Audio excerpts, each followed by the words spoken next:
Hi guys, check natin yung langis pala ng motor natin guys dito sa makina guys. Kasi napapansin ko mga ilang araw na mahina yung hatak ng ating makina. Yung arangkada niya mabagal, mahina. Kaya check natin kung tama ba yung langis na nandito. Galing kasing kasa to guys, bago yung unit natin na 125 TNX Alpha. Kaya check natin yung langis dito guys, kung tama ba.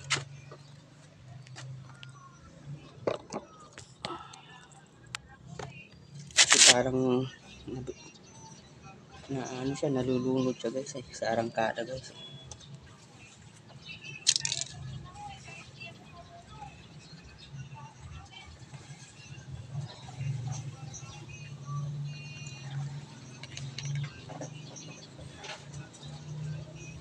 Yan, punas muna natin guys.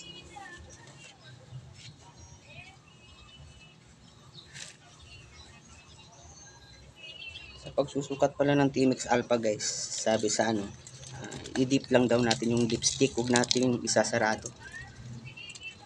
On the way lang na huwag lang natin i-trade babalik, ganyan lang.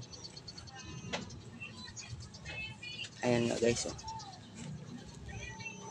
Sobra yung langis galing ng kasa guys. Dapat dito sa between lang ng upper tsaka lower na na ang portion ng ating dipstick siya, oh, hanggang dito guys. Kung papansin nyo, hanggang dito siya. Ito yung upper tsaka ito yung lower niya. Dapat in between lang siya guys. Yan lang dapat siya.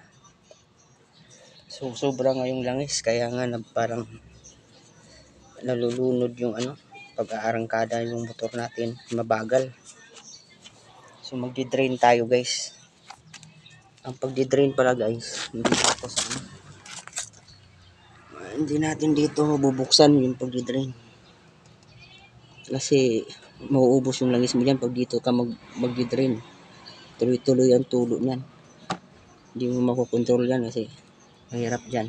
So dito sa may strainer magdi-drain. Yan guys, ito yung isang drainage system ng ating motorsiklo 125 TNX Alpha guys. Itong side na to, meron dalawa kasi yan eh. Itong nasa ilalim guys, ito yung pinaka main yan.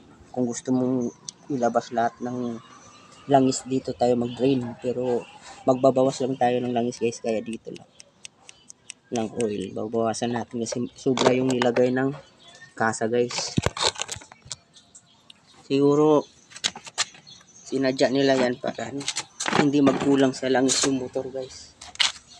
So yung iba kasing kumukuha ng motor, gamit lang ng gamit guys. Pero based sa experience ng mga dealer siguro guys, baka natutuyuan ng langis yung unit, o di kaya hindi nag-change oil ng matagal na yung kumuha, kaya pinasubraan na nila ng langis. Ayan, 22 pala yung kailangan natin na tools guys. Open wrench lang siya guys, 22 mm. Pagbubukas pala guys, always counterclockwise ang gawin nyo guys. Huwag clockwise pag nagbubukas tayo.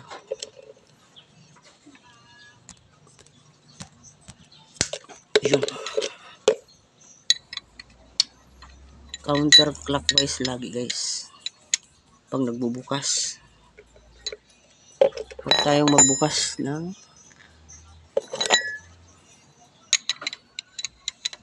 clockwise, masisira yung natin guys, mabubustard yan. So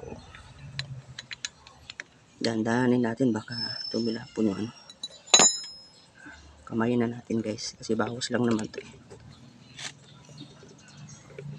Yan, dahan-dahan lang kasi may puwersa yan, kasi may spring yan guys eh. Bawas lang tayo ng konti. para hindi mahirap, parang nalulunod yung makina natin pag sobra yung langis.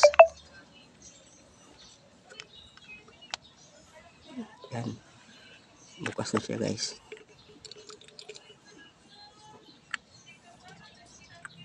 Alalay lang tayo sa pagbawas guys. Yan.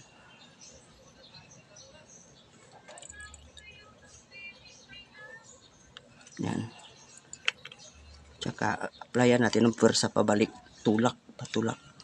Kasi may spring yung strainer dyan eh. Kaya medyo mahirap siya sarado.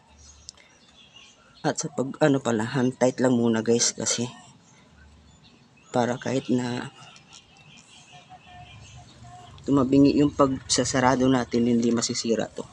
Kasi yung pwersa ng kamay natin hindi gaanong malakas. Pag hindi siya akma sa trade, hindi natin masasarado ng kamay yan. Kaya pwede natin ibalik. Pag ginamitan mo kasi ng tools agad yan, sasarado mo, tapos tabingi, masisira yung trade niya. Kung gagawin natin hand tight lang ngayon, okay na naman na. Sarado na natin gamit ang tools 22mm. Tsaka alalay lang sa pagsasarado to guys. Huwag masyadong pwersahin. Kasi ano naman yan guys eh.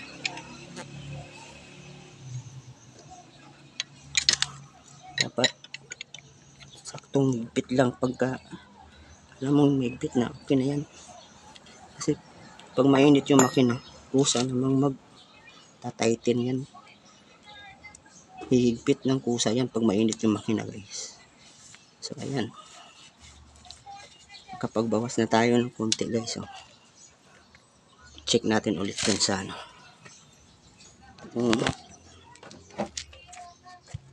label.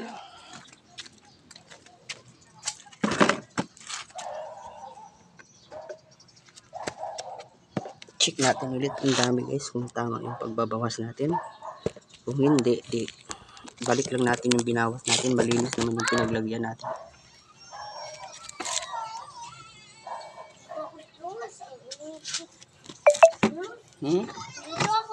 Oh, dito ka. Tingin ka dito kay Papa. Ha? Tingin ka kay Papa. Ha? Ano kaya makikita namin dito at makakarap namin sa lugar na to. Pero bago natin ang isa natin. Yan, check natin ulit guys.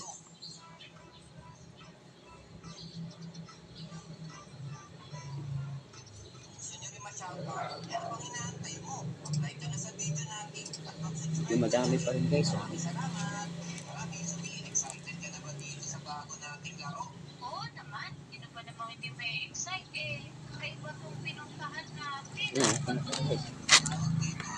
Napansin nyo guys, tingnan nyo.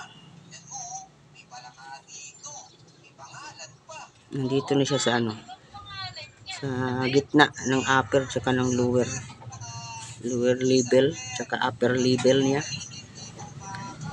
Level, no? Nasa between na siya guys, sa gitna. Lower tsaka upper level, nasa gitna na siya. So tama yung pagbawas natin ng ito pa dami guys. So tips natin guys sa inyo, pag bago yung unit nyo galing kasa, pagdating nyo ng bahay, check nyo na agad yung oil ng makina ninyo. Kasi ginagawa ng mga dealer guys, dinadamihan nila ng paglagayan guys para iwas sira sa makina. Mas maganda kasi yung sobra yung oil kaysa magkulang yung oil. So ginagawa nila, dinamihan nila yung lagay para mailabas man ng client nila, hindi masisira yung makina kung di nag-change oil agad yung mga client nila. So ang lang naman sa motor din na sobra yung oil, mahina yung hindi makahinga, parang nalulunod. Tapos lalabas yun pagkakatagalan guys. Dito sa breather na to guys, itong hose na to, dito lalabas ang sobrang oil. Pagka sobra yung oil natin, lalabas yan dyan. So mas maganda yung tama yung oil, nasa gitna siya ng upper tsaka ng lower level. Dito guys, gitna, tulad niyan, para maganda yung hatak ng motor nyo. Siyempre tutunon nyo rin yung carburetor ninyo, tsaka yung yung minor nyo. Titimplahin nyo yan para maganda yung takbo ng motor natin. Ayan guys. Nasa between na siya guys. Oh. Ayan. Between ng lower tsaka ng upper level ng dipstick natin. Ayan guys. Check nyo na lang. Para goods na goods yung takbo ng motor nyo. Ayan. Kung nagustuhan nyo tong natin guys, yung vlog na to, please like, share na rin natin guys, tsaka subscribe na rin sa ating YouTube channel para updated tayo sa ating mga gagawing video sa susunod guys. Thank you.